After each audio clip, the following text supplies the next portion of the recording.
I've now completed my heel flap and I'm all ready to begin the heel turn.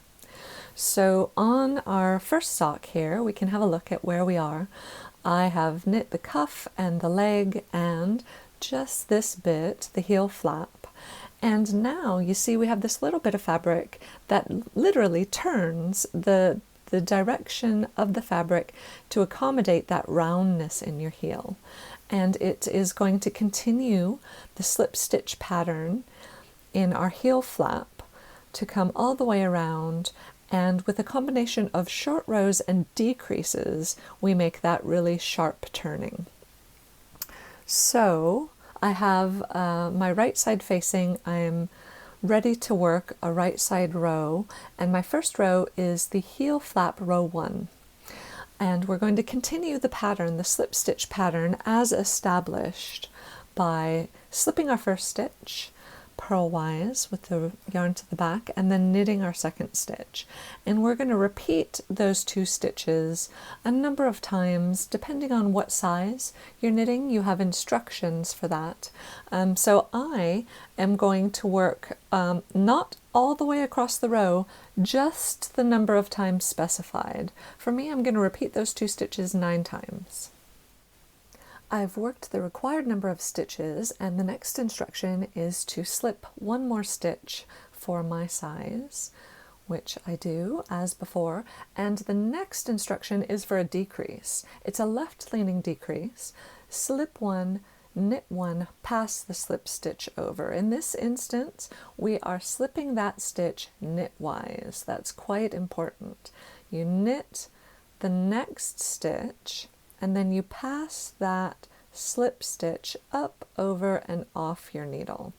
And difficult though it may be to see, you have a left-leaning decrease there. And that's where we stop the row. We don't complete the rest of the heel flap stitches. Instead, we turn our work around so that we're looking at the wrong side of our heel flap. And we work heel turn row number 2, which begins with a slip stitch purlwise. This time the yarn's in front, and we purl a given number of stitches. And that will again not take us all the way to the end of the row, but short of that row, and we'll make another decrease. All right, I've worked my required number of purl stitches, and then we purl 2 together.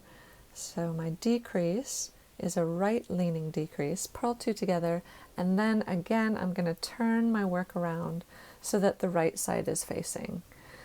The next instruction is different depending on what size you're making in order to maintain this slip stitch pattern.